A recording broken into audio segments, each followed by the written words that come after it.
Bienvenidos al programa, soy Claudia Silva y esto es Ingeniería Podcast.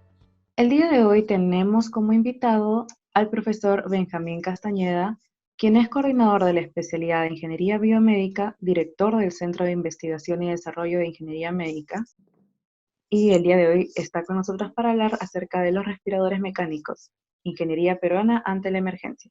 Buenos días, profesor. Buenos días, Claudia. Muchísimas gracias por la invitación. Bueno, el profesor Benjamín Castañeda está liderando el proyecto de respiradores mecánicos por parte de la PUC. Así que, profesor, explíquenos un poco acerca de cómo funciona el respirador mecánico y qué es. Por supuesto, un respirador mecánico es un equipo biomédico que básicamente lo que permite es reemplazar el acto de respirar que tiene un paciente cuando el paciente no lo puede hacer por alguna razón. Por ejemplo, ya no puede controlar sus músculos, pierde control del diafragma, o como en el caso de pacientes de COVID-19, hay problemas dentro del pulmón mismo y no se puede absorber el oxígeno. En esas consideraciones, un respirador mecánico, en realidad un ventilador mecánico, como se le dice ahora, lo que hace es infundir, ¿no?, aire dentro de la persona, reemplazando este movimiento que la persona es incapaz de hacer. Ok. Bueno, explicó un poco de por qué es que necesitamos el respirador mecánico, pero explíquenos un poco más acerca de qué pasa con nuestro organismo cuando nos enfrentamos al COVID-19. ¿Por qué existe tanta necesidad respecto a un respirador mecánico? Bueno, no solamente aquí, sino a nivel internacional, ¿no? Básicamente, un paciente con COVID-19 presenta un síndrome de distrés de respiración aguda. Esto lo que ocasiona es que el oxígeno básicamente no llega finalmente a la sangre, ¿no? Y eso hace que se necesite de alguna manera dar una terapia especial, ¿no?, donde se le da también más concentraciones de oxígeno al paciente dentro de este proceso de respiración. Se le ayuda al paciente a respirar con una cantidad mayor de oxígeno. Y es por eso que se necesita que al paciente se le conecte un ventilador mecánico, ¿no? Ujú. ¿Y cómo es que surge por parte de, bueno, cómo es que surge esta iniciativa del respirador mecánico por parte del equipo que está liderando de Católica?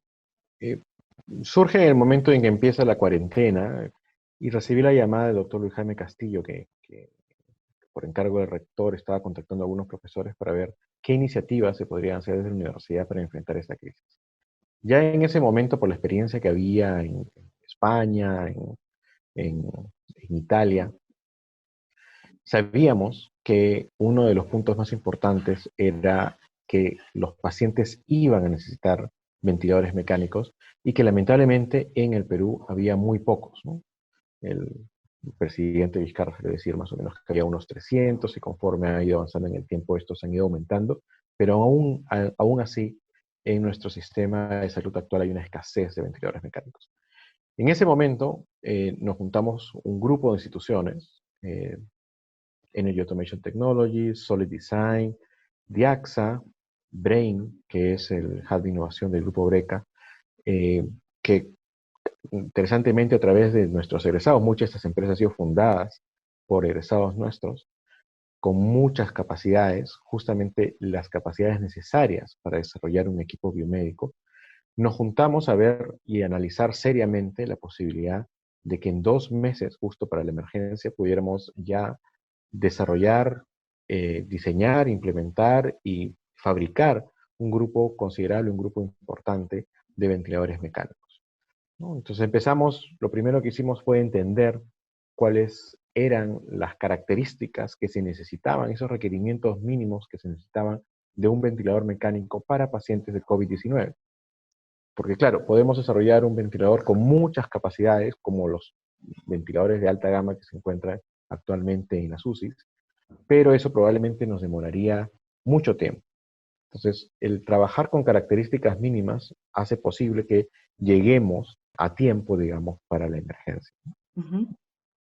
¿Y cuáles son los requerimientos técnicos que se necesitan o que necesitaron para poder desarrollar estos prototipos, estos respiradores mecánicos, y cuán complicado fue realizar ese trabajo en el contexto en el que vivimos en nuestro país.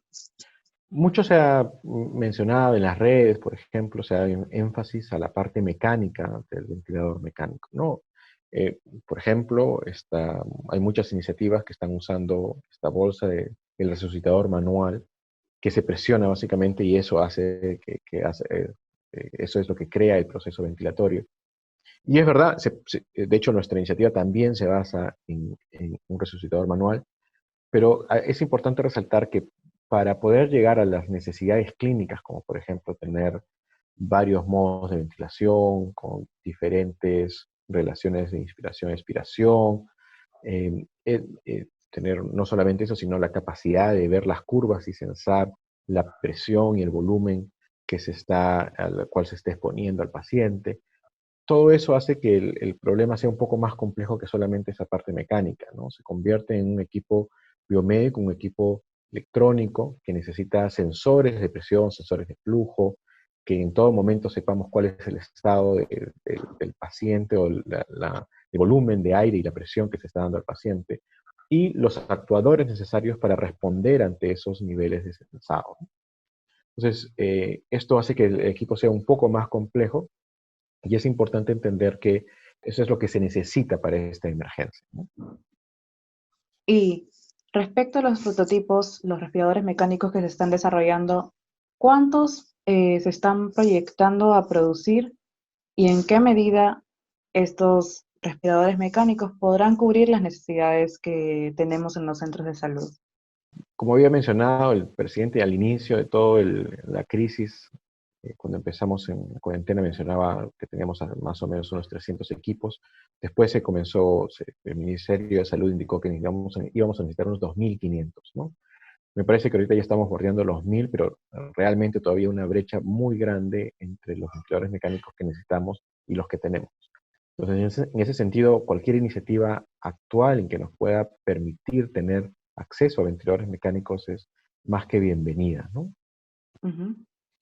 ¿Y cuántos ventiladores ustedes como equipo de investigación de la universidad están proyectándose o ya han realizado hasta la actualidad?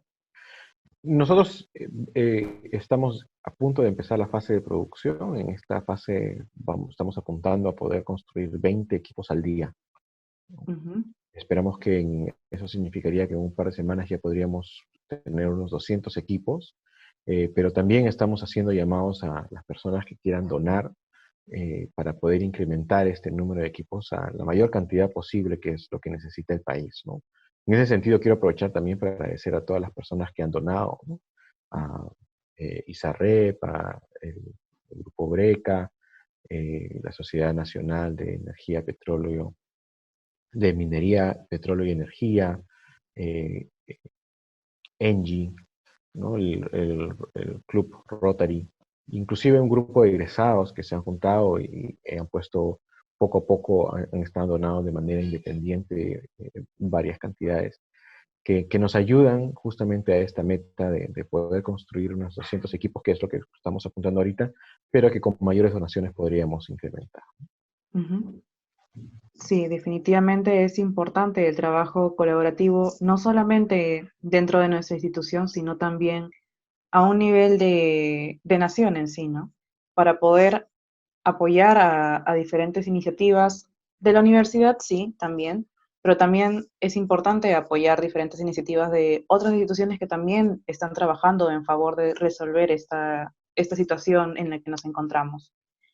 Bueno, como última pregunta, bueno, actualmente tenemos diferentes proyectos, como estaba mencionando, de diferentes instituciones en torno a la creación de ventiladores. ¿Cuál es el diferencial del ventilador que está produciendo para la Universidad Católica, bueno, para el Estado junto con la Universidad Católica? ¿Y cuáles son las necesidades que cubren a diferencia de estos ventiladores? No conozco todos los proyectos actuales Claro. que se están haciendo a nivel nacional de ventiladores mecánicos, entonces conozco algunos en los cuales la mayoría se ha enfocado en tener un modo de control de volumen y he visto un par de estos equipos. Hay otros que están enfocándose en la parte de modo de control de presión, como por ejemplo el ventilador de la Marina. Creo que es importante entender que para trabajar con un paciente COVID-19 es necesario tener por lo menos estos dos modos a la vez para que el intensivista tenga una serie de herramientas con las cuales puede atender las necesidades ventilatorias de los pacientes COVID-19. Se necesita también mostrar las gráficas para que el intensivista de una manera muy rápida y visual pueda entender cuál es el estado del paciente, ¿no? Entonces, todas estas son características que las hemos trabajado con la Sociedad Peruana de Médicos Intensivistas y con intensivistas de diversas clínicas internacionales, la Clínica Delgado, la Clínica San Pablo, que nos han permitido, del Hospital Cayetano Heredia, que nos ha permitido entender qué se necesita y plasmarlo en el equipo que estamos presentando, que estamos produciendo.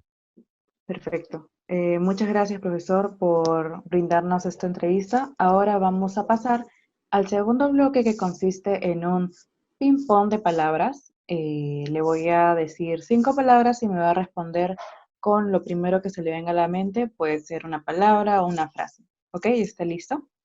Perfecto. Empezamos en 3, 2, 1. Respiradores. Vida, Investigación. necesidad, Estado. todos, Ingeniería. desarrollo, PUC. hogar. Perfecto. Bueno, muchas gracias, profesor, por aceptar la invitación.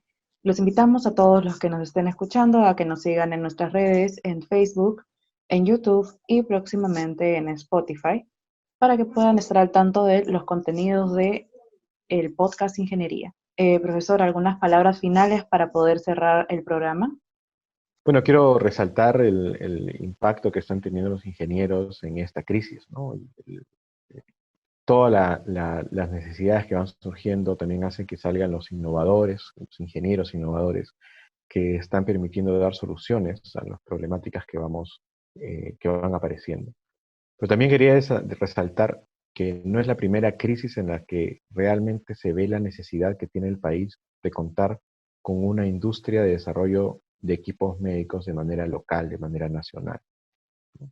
Y hace poco hubo la crisis que necesitábamos incubadoras, ¿no? Neonatales, y es una pena que teniendo nosotros, por ejemplo, dentro de la misma universidad, una patente internacional y un desarrollo de una incubadora con capacidades innovadoras, no se puedan utilizar porque ha habido siempre esta problemática de no tener una regulación clara y favorable al desarrollo nacional de dispositivos médicos.